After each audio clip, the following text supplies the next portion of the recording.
All right, I see what you're doing, Star Trek Discovery. You're playing with our emotions. You're really messing around with us, and I'm not going to stand for it.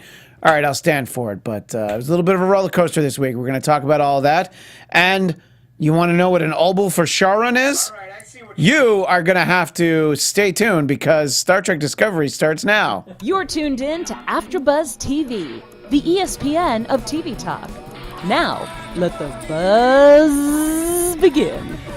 Just imagine that we're coming into the sounds of Space Oddity by David Bowie as featured in the episode.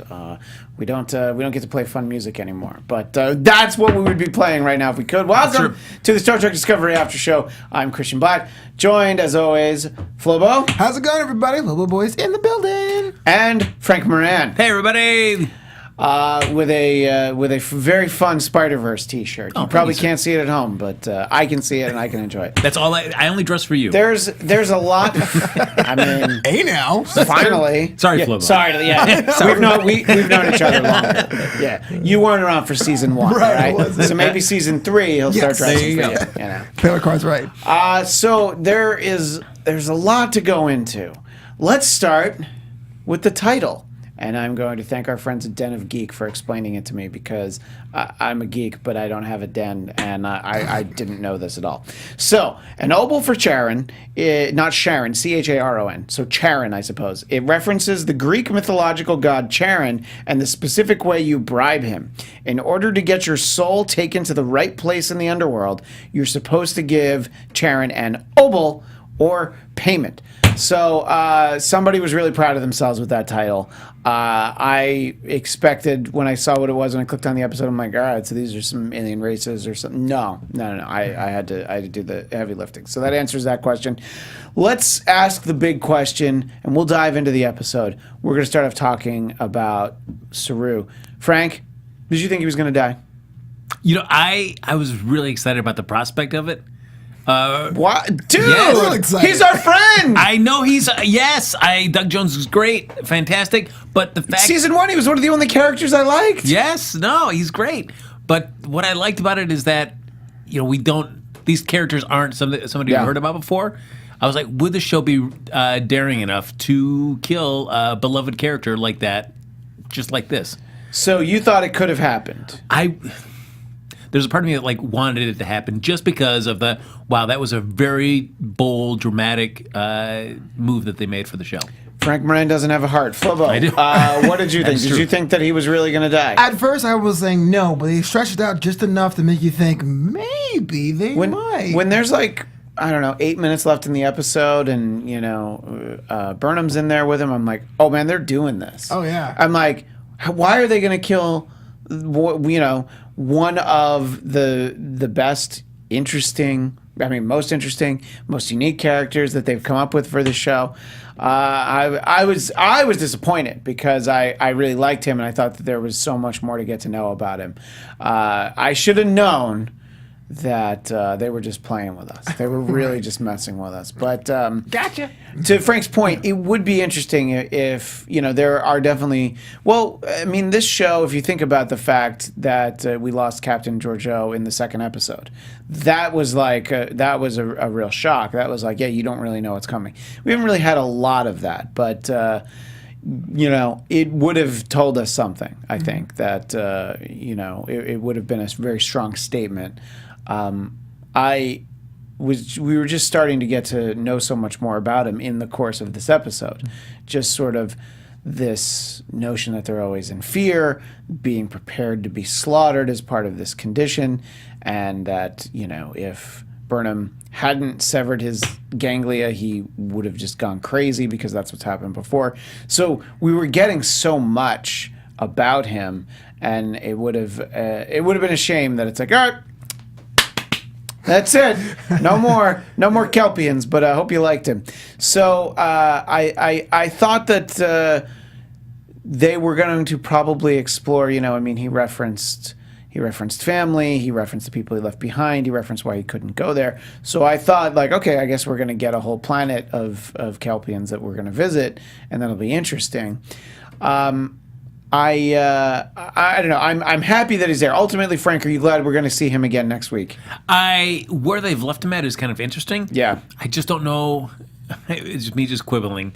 But I felt like just that it felt a little too much of a cliche where it's like, I'm going to do this. And then I pause, and that pause just protracted it long enough for your body to do whatever it was going to need to do to move you past this. So like, okay. Right. If Burnham had no qualms and just gone right in there with the knife, then I don't think we would have seen this transformation. Flobo, what do you think about this idea that he's he just feels like he's more in control than he ever has been in his life? I was a little hesitant. As much as I like the idea of not being tied to that visual device of having the ganglias flare up, I'm like, what goes next for the character now? Is he going to turn the opposite? Is it going to overcorrect and be this daredevil? Well, relatively speaking, is it going to be something? Is he going to be a man without fear? Possibly. Yeah, exactly. I think that's probably we're going to see. That's what I was thinking. I think we're going to see something along those lines, and the idea that what he mentions is that he promised Captain Georgiou that he wasn't going. He wouldn't go back because of this not Prime Directive. General Order 1 sounds an awful lot like the Prime Directive, but it is not the Prime Directive because they don't call it that. I think the fact that he now is like, yeah, but my people's whole lives is a lie, I kind of have to tell them. So that'll be an interesting, whenever we get to that, I think it'll be an interesting struggle for him.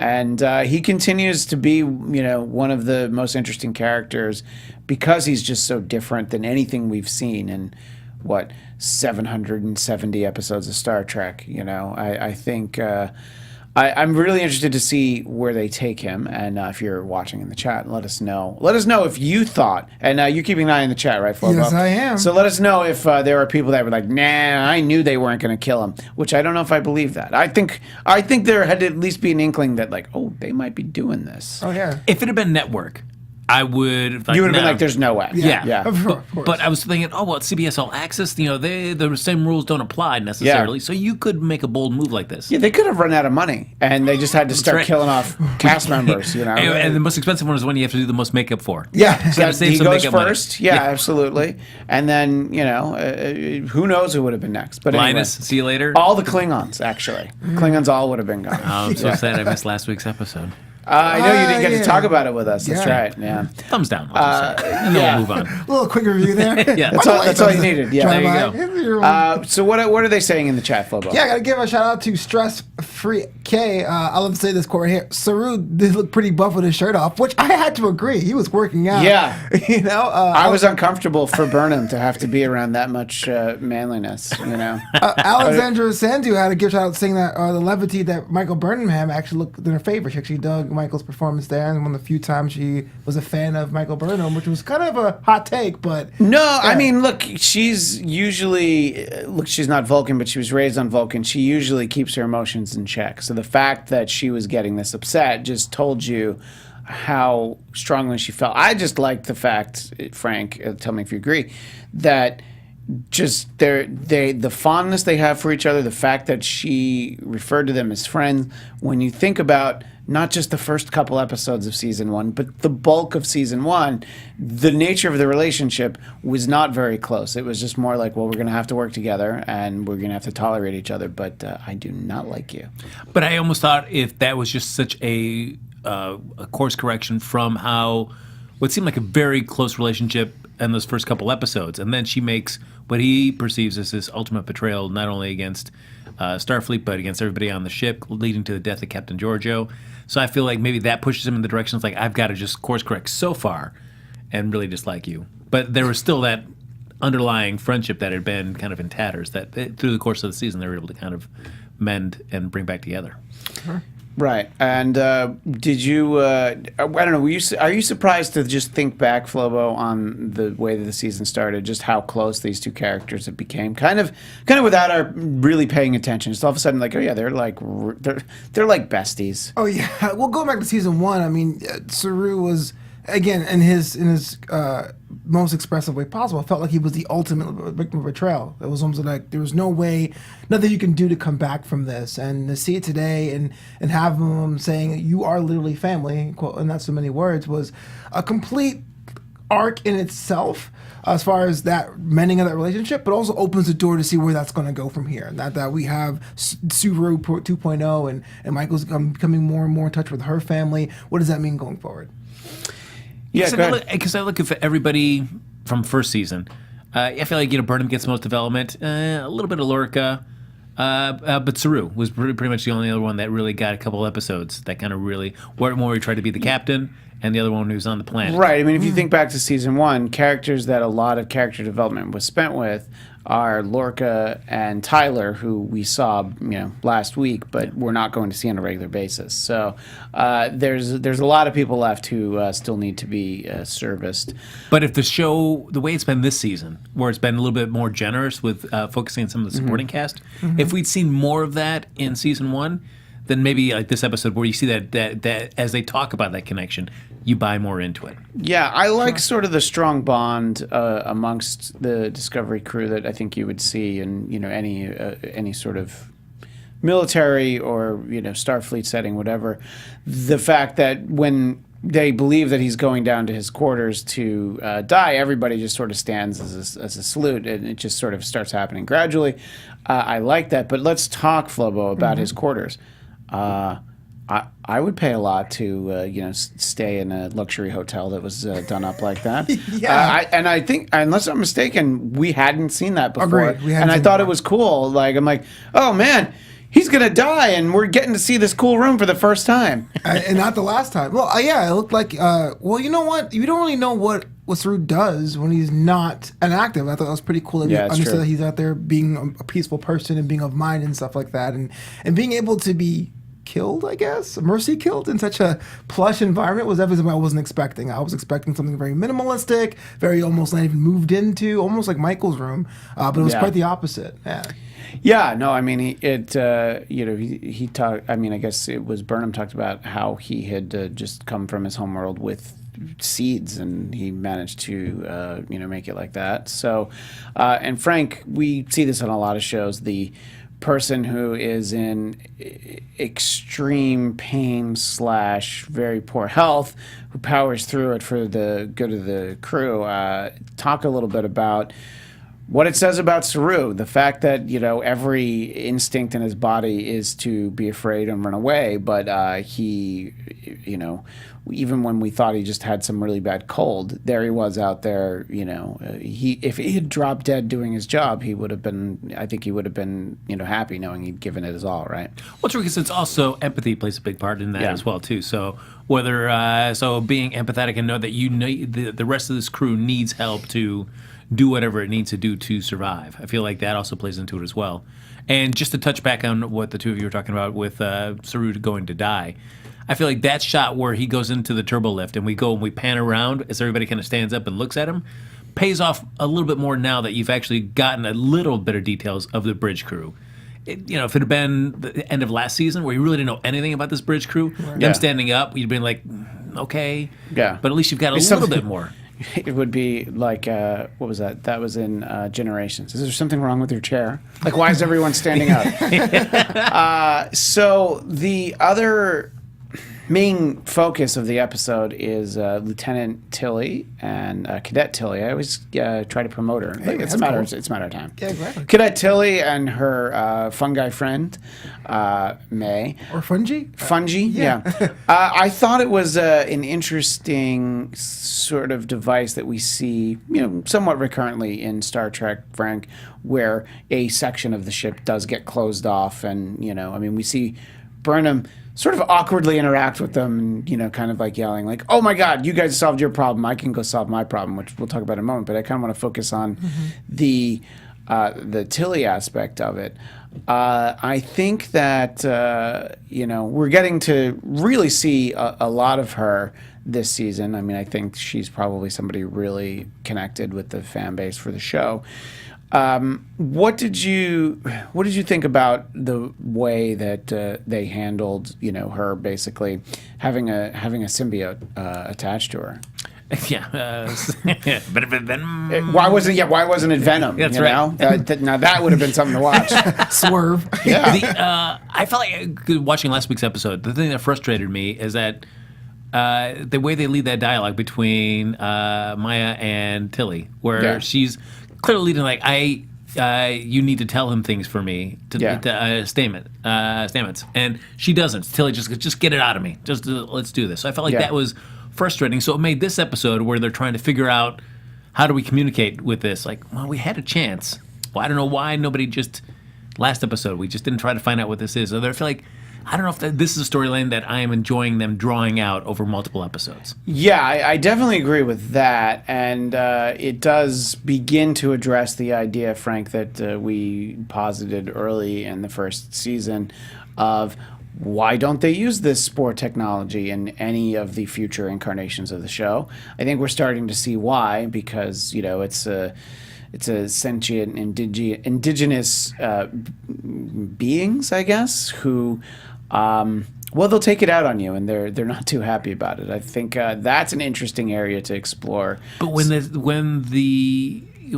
fungi starts going, May starts talking about Stamets, I almost thought it was the Terran version of him, the Mirror Universe, because he was so abusive to that network that I thought that maybe they're not understanding the differentiation, because it doesn't feel like ours was that.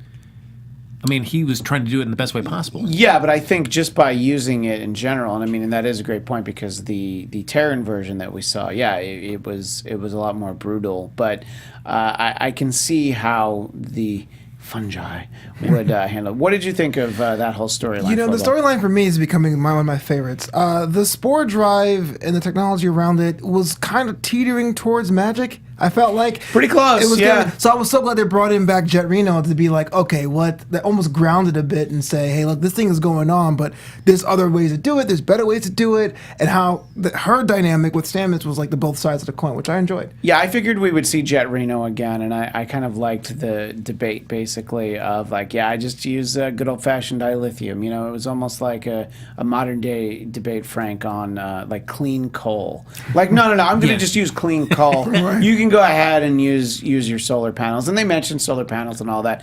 I thought their back and forth between Stamets and Reno was actually very funny, and just sort of, especially like season 1 Stamets was, he just had his run of that of the whole department.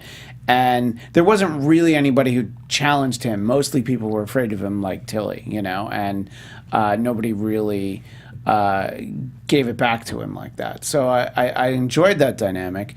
I also thought it was funny when basically everybody was tripping on mushrooms in the scene. It was literally that's what was happening. But I guess like the thing that frustrates me, and it goes back to my core issue with the show about where its time period is set. Yeah. That you go to spend a season, and there's probably going to be at least a half, if not another full second season, about why this jump drive does not exist.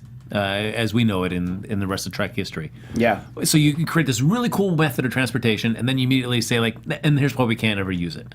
Whereas, like, if it was in the future, you could do a storyline where it's a whole new mode of transportation. And after seeing episodes of The Next Generation where they were saying warp drive is destroying the universe, another way of, like, hey, this is where we can still travel the universe in a different method in a futuristic timeline of Trek may have been more interesting. But it's like, why are you setting this really cool new method just to cut it off? Well, and this isn't really character-based, but this is a little bit Easter eggy, and definitely doing a little bit more of that tidying things up for the fans. We talked a little bit about this last week, and you weren't here, Frank, that there was that dialogue that was inserted, like, and I hear the Klingons have hair again now that the war is over, because that was something that they had told us in interviews and things. But they're like, we got to put it in the show so that it's duly noted. Yes, Klingons have hair.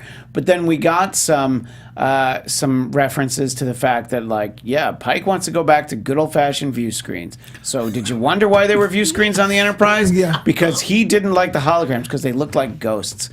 And also a nice shout out to C. Montgomery Scott because they mention, and sometimes these little winks to the audience are a bit much, but the idea that I don't think there'll ever be an engineer that loves the Enterprise this much. So nice little shout out to Scotty. I thought that was nice. But they keep doing these things, where they're just like, yeah, we know stuff was messed up. We're gonna actually include it into the dialogue, which this goes back to if it was a network show and it had to be 42 minutes. You don't have time for this nonsense. Yeah. But because this week's show was 51 minutes, I think last week was 44. It's like, yeah, whatever. Yeah, we'll just do some fan service and tidy things up. But for a ship that is supposed to be one of the premier ships of the fleet. The Enterprise is the premier ship of the fleet. The fact that it can't handle an interface. Just can't handle it, bro. That every other ship can. I was like, come on, just so we can tie it in. It's not their fault they're running it off of Windows 95. Okay, right. So if they had a better operating system, it would be all right. Flobo, as somebody who is, this, as we've talked about, this is your first entry into Star Trek. When they're doing things like this, do you feel like where are they getting so bogged down in these minor details, or does it? It does seem like detours. I will admit, last week's detour about the Klingons growing hair was a lot more obvious. At least it was brief. It was like, what? It was I hear they have hair. Yeah, but I mean, ultimately, I guess it didn't matter so much to me because since all these characters are new to me, I was like, well, maybe Pike is just a weird guy who just loves these screens. Well, to be fair, I think he is. Yeah, so I think he's a little bit of a weird guy. It doesn't take me out as much. Yeah, it doesn't take you out. Yeah, it's. I feel like if we had been watching it together, I just would have had to look at Frank and be like, yeah, okay, view screens, great. Because if we're gonna buy into this the way they're kind of the new look and tone of the ship that's taken place before the original series, then we may as well just say, all right, guys, you know what? The original series Enterprise did have these cool screens. You just face it now. Just accept that they do now, and that's it. Yeah. There was another fun device, no pun intended, that they used on the show, which in all the years of Star Trek I had never seen before, the universal translator on the Fritz. I thought that was fun. It made it difficult for me to take the notes as I watched the show like I usually do, because I was like, I'm reading a lot. But I liked that it was in and out of Klingon and Spanish, and it was not essential to the story, but I don't know, I thought it was kind of cool that this thing that we take for granted when we watch this show, and look, a lot of science fiction uses devices like this, Doctor Who has essentially a universal translator. It's like, let's just not get bogged down in why everybody speaks English. And to have it break, I don't know, Flobo, I thought that was actually really cool. Yeah, it's a device I had never seen before in Star Trek universe, but I thought it was pretty awesome. And the fact that kind of led Saru being the leader there, even though he was ill, being able to understand enough languages to fix the first iteration of the virus. So not only was it we found a threat that was kind of annoying, but not catastrophic, but it gave Saru something to do to introduce his story as to why he's acting all wobbly. I also liked that even in his condition, he had a moment of levity of, was I the only one who bothered to learn another language? Right. Yeah, you're the only one who learned to bothered to learn 94 languages, which I thought was interesting. And, again, that in and of itself is just more of a byproduct of the overall adversary in the episode, but I still thought it was it was a nice touch and it was interesting. Although I was, and I guess maybe that's just the human centric as well as English centric person, just everybody speaks English, of course. Everybody speaks English, but the fact that it's like, I thought everybody that communicated on the bridge or on the starship, if they've been to Starfleet Academy, they've been on Earth, they've all learned English, so there wouldn't be necessarily a need for the translator within the confines of the ship. It's more when you're dealing with species that you never have before. But I guess perhaps that is not as a strict thing, and the universal translator is used in Starfleet as well, in Starfleet Academy, so that you don't have to worry about learning that essential language if you don't want to. Yeah, so I look in the chat here, Alexander Sandu. I absolutely love the translator malfunction. The scenario was both terrifying and hilarious. Yeah, I have to agree, which is not usually the combination you get, is terrifying and hilarious. But I do think that it worked really well. So let's talk about the spherical, the nemesis. It's not a great word to use for Star Trek fans, nemesis, but it's an interesting idea. Frank, it's very reminiscent of Star Trek 4. Yes. Because it's a threat that's trying to talk to you, but you don't understand what it has to say. Now, you don't need to go get humpback whales to talk to it, but they do figure that out. And then when you do talk to it, it's like, yeah, look, we're just trying to share. We're just trying to talk. We don't really want to hurt you. So I do think those kind of threats are interesting when it's like you just completely misinterpret what its motives are. I thought that was interesting. But, as soon as Burnham figures it out, I'm like, oh, yeah, like Star Trek 4. The first thing that I thought at first was Inner Light. Oh, okay, yeah. Where the idea of a dying culture wants to make sure that they're remembered by somebody. Also true, yeah. So you got both. Yeah, you got the 1-2 punch there of that. What did you think, Flobo, about this idea that it's actually wasn't attacking the ship per se? It did stop it because it's like, we need to pass this on so that we can survive. And I also thought it was a nice tie-in to what Saru was talking about his, the detailed logs that he had kept. I was going to piggyback off that. I think this is the perfect threat this week to get both Saru's story and Tilly's story ahead about these cultures, about these societies that are in danger of being wiped out or eradicated or altered some way, and wanting to share their story, almost like a swan song type of deal. Right. Because I feel like it varies. Where do you want to know? Well, Inner Light, you're seeing Picard's exploration of this other culture and living his life, and you know what the hook is for it, but it's still really cool. Or do you like the Star Trek 4 approach, where it's just this mysterious probe? You really don't know. You don't really learn much about it by the end of the movie. You're just like, okay, the whales are going to talk to the probe, and everything's going to be fine. Yeah, and then we're gonna meet Cybok in the next movie. That's right. I feel like Inner Light more my cup of tea for a story like this. Yes, for a story like this. Yeah. So this season so far, the primary focus had really been on Spock, which was a bit of an afterthought, I think, in this one. And Flobo and I talked a little bit about this last week. I'm starting to lose my patience on the Spock thing. You can't drag this out forever. I would have because we only have 6 minutes, or we lose his warp trail signature forever. Yeah, I'm so glad at the end, like Burnham says, "Oh no, we're able to get one last reading." Yeah, so we can continue on. Because if they truly lost it, we're back to square one. I would have been really irritated. I'm done. Yeah, I mean, there's a movie called The Search for Spock, and he was nowhere near as hard to find as he is on this show. And so I mean, I think that it gave us the opportunity to meet number one, which I thought was cool, because it's not a character that we know very well outside of the cage, but she's such a noticeable part of that. She stands out so much. So I thought it was cool that she came to visit, but then it's like, all right, back to space dock with you. Take your fries with you. I'm gonna go out on some adventures. You finish that burger. See you around, I guess, when the ship gets fixed. Were you excited to see number one, Frank, or do you feel like they didn't really service the character well? I felt both. Yeah, that's where I am. Yeah, I'm glad to see her, and just wish she had more to do. And if this is an example of the amount of stuff we'll see, the amount of screen time she'll get through the course of the season, I will be disappointed. I don't need her to bounce in every couple episodes with a quick little update and then that's it. No, it would be good even if it's like at the end of the season, if they just have one episode where she's actually, heavily a part of it.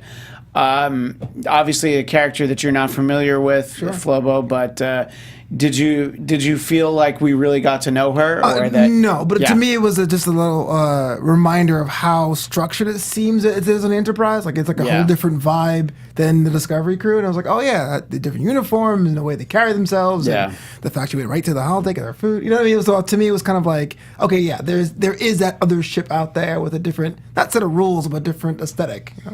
Yeah, but also to go back for the Spock thing, right when the sphere explodes, and I know they're all dealing with Saru's impending death, but wouldn't, as the captain, just also keep the bigger picture, like follow Spock right now, set a course, and as we're racing to follow him, we can deal with Saru and everything that's happening. I was like, why is nobody saying immediately, this is such a critical thing? boom, go follow that warp trail. Nothing happens. We're all just gonna sit here for a little bit and watch Saru get up, walk to the turbo lift. I'm like, nobody's doing this. No. All right. Yeah. I just imagine you like throwing the TV screen. Are you kidding me? No, last week I was at the point of like, oh, they got to give us Spock soon. Now I'm like, it's going to be like 5 more episodes. They're gonna really drag this out, and. I don't know. It's I casually was just having a conversation about the show with a friend, and his contention was that they can't do this forever. Like they have to stop promising us Spock. Right. I'm sorry. I just coined a phrase. Stop Spock teasing us. I don't feel good about family that. podcast, I really sir. don't feel I good don't about know it. what- But at the same time, I had to say it. As penance, I'm now going to listen to a very important message really? from Frank Moran. That's right. Yes, everybody, listen to me now. Hey, guys, before we move on to our next topic, we just wanted to say thank you for making us the ESPN on TV Talk. But for us to continue to grow, we actually need your help. So if you're on YouTube right now, just hit that thumbs up button and subscribe. And if you're on iTunes, give us that 5-star rating. But no matter where you are, leave us a comment so you can get involved in the conversation. Let Christian know how you feel about Spock teasing. That's right. That's right. Let us all know how you feel, yeah. Being part of AfterBuzz TV has meant so much to all of us, and we truly appreciate you supporting us and doing what we love. So don't forget to tell your friends and keep enjoying our shows. Yeah. And let's see. So we also get another character from Enterprise. Non, like the bread, I guess, is her name. She was in the season 2 premiere, and she had the. Let's see. So she's. So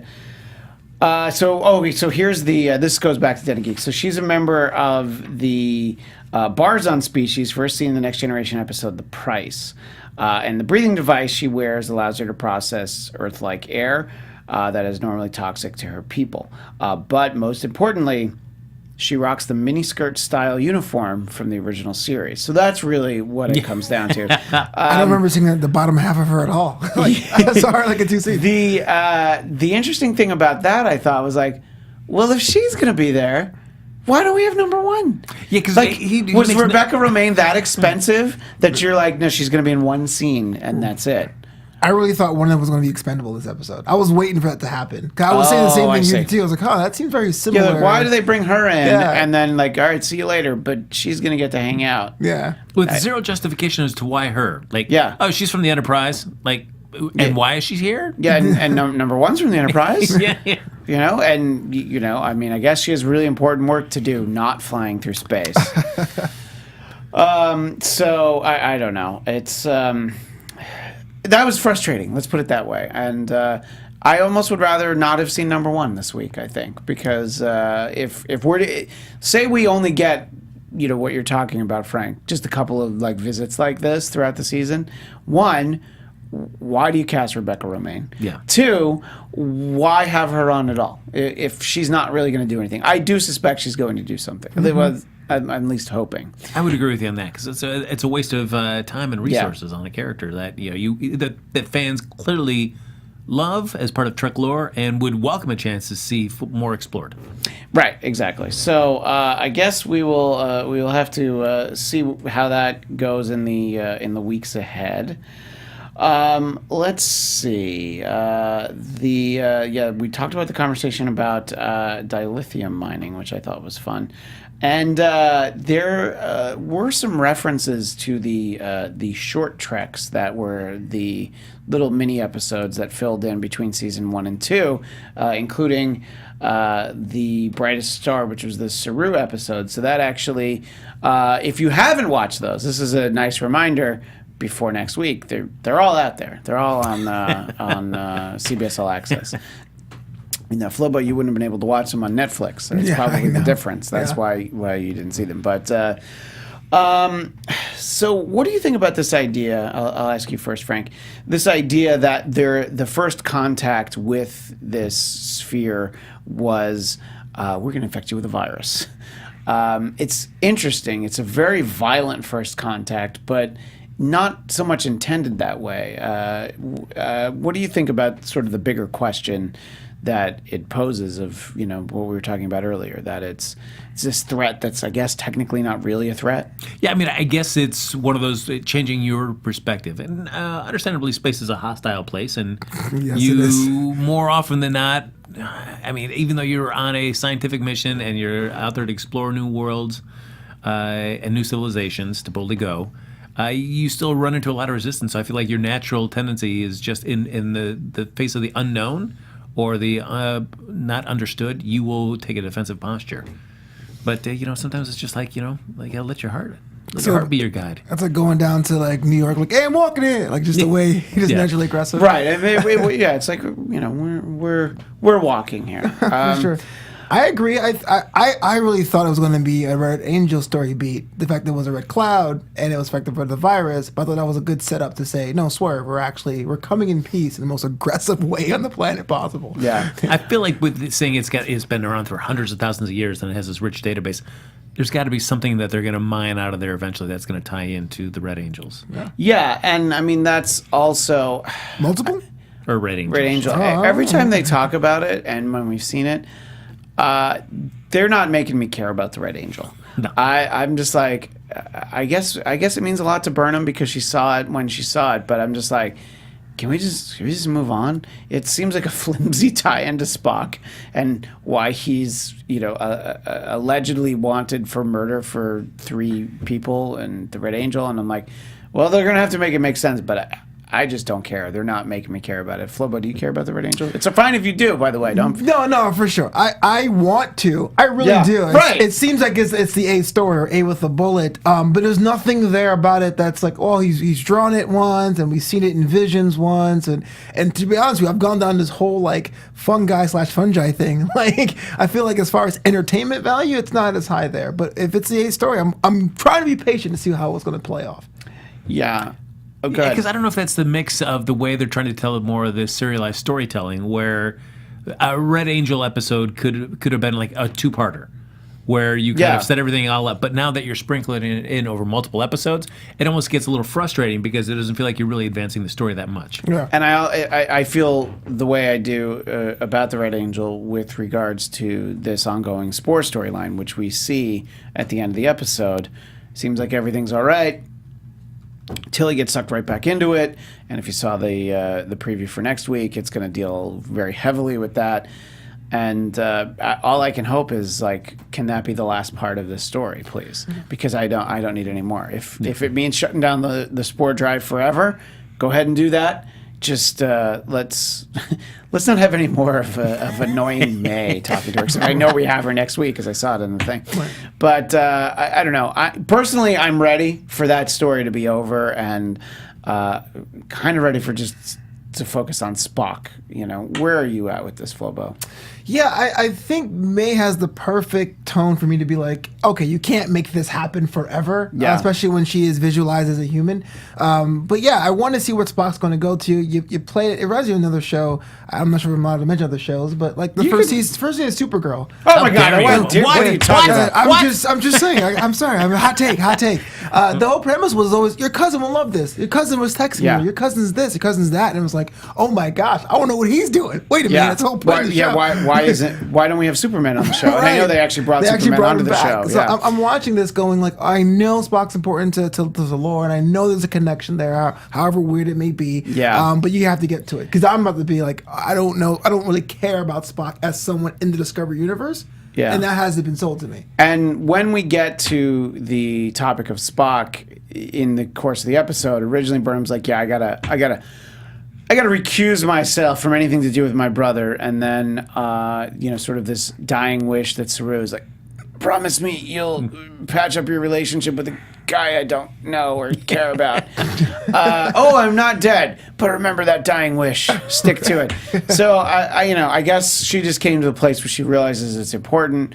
When she said she was going to not want to interact with Spock, I don't know about you, Frank, but I was like, yeah, I'm not buying that. Well, the longer that they go with constantly, well, what happened between the two of you? Long dramatic pause, some sort of interruption. Yeah. That they prolong telling us what Berman did to Spock that was so terrible that she thinks that they can't come back from this. What if it's something like he had built a really tall Jenga tower and she just came over and pulled out the bottom? Like, what if it's that? Yeah, because you're really, by this point, I feel like there's nothing that the production can make me do that is going to make me like, wow, that truly was devastating.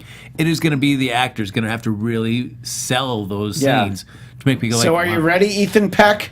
Are you ready to sell that to us? And finally, when you're dealing with the future and you decide to deal with music, we talked about it briefly at the top of the show. This series, there was the episode in season 1 that dealt with the loop, where we kept hearing "Staying Alive" by the Bee Gees, and then we're getting David Bowie lyrics. I think it was a nice moment between Stamets and Tilly, but it's always the reminder of like, aren't these songs like 150 or 200 years old at this point? Right. Like, and they know them. They both know the same David Bowie song. I get it. He's Ziggy Stardust out in the space and everything. But come on, it's like just make up a song. That would have been fun too. Well, it's like Reno too. Like, having that hallucination. I thought I was with Prince and I was wearing a braid. Like, that's why I was drumming for Prince. Yeah. What? So we had two. Right. I'm glad you reminded me of that because I had that in my notes. But that was the other thing. It's like, okay, so we get David Bowie and Prince. There's nobody else. Just make somebody up. Well, you gotta have the right song though. You can't be like, "What's your favorite song?" And she's like, "Uptown Funk." Well, yeah. Like, it's kind of weird, Right. As you get stabbed. Also, which Prince song was she drumming during? Yeah. I'm going to say 1999. Yeah. I just feel that has to be what it was. But anyway, and look, that's such a minor thing. And I'm putting it at the final moment for that reason. But it does make sense. It's like, how many of us listen to music from the 1920s as a regular go-to? It's a small cross-section of people that are like, yes, I'm a huge fan of that. And to think like, I mean, look, I've been known to dance the jitterbug, I mean, the Charleston, because why not? It's an excellent point, and I don't think I don't know. It's just it takes me out of it. It's like, this is Star Trek, like they have like their own music, and the J.J. Abrams verse using Beastie Boys songs and stuff, and I'm like, okay, so Kirk played it when he was a kid. But that's still like 100, 200 years or whatever after the fact. Yeah. Actually, at that point, it's even longer. It's like almost 300. So it's like, so there's no music after this point. There's no music from like 21 or 2100 or even 2050. There's nothing. Yeah. And nobody likes Run DMC in the future. What's going on? I know. Anyway, I'm the king of rock. Right? Yeah. I mean, they'd have to look up like, what are Adidas? That doesn't even make sense. Right. It's Kentucky Fried Chicken. I don't understand any of these things. And am I illing? I don't know. Anyway, that's all the time we have here. You answer those questions. Why doesn't anybody at Star Trek like Run DMC? And you can tell us next week. Until then, you can follow me on Twitter and Instagram at ChristianDMZ. Flobo, where do people find you? You can find me online at flobito.com. That's FLOBITO.com. And Frank? Follow me on Twitter and Instagram at HappyGoJackie. And real quick, folks, in the comments section, check out the Mary Sue. They just did a write-up a couple days ago about let's judge the Star Trek captain's quarters. They did little mock-ups of every Star Trek captain's quarters, living quarters on the starships. Which Star Trek captain would you want to have the quarters of? Surreal. Cisco. I don't know. I'm just guessing. Maybe we'll take a look at that for next week. And we will be back next Thursday at 10 Pacific. Until then, live long and prosper. Is that a DS9 reference? Our founder, Kevin Undergaro, and me, Maria Menounos, would like to thank you for tuning in to Afterbuzz TV. Remember, we're not just the first, we're the biggest in the world, and we're the only destination for all your favorite TV shows. Whatever you crave, we've got it. So go to AfterBuzzTV.com and check out our lineup. Buzz you later. The views expressed herein are those of the hosts only and do not necessarily reflect the views of AfterBuzz TV or its owners or principals.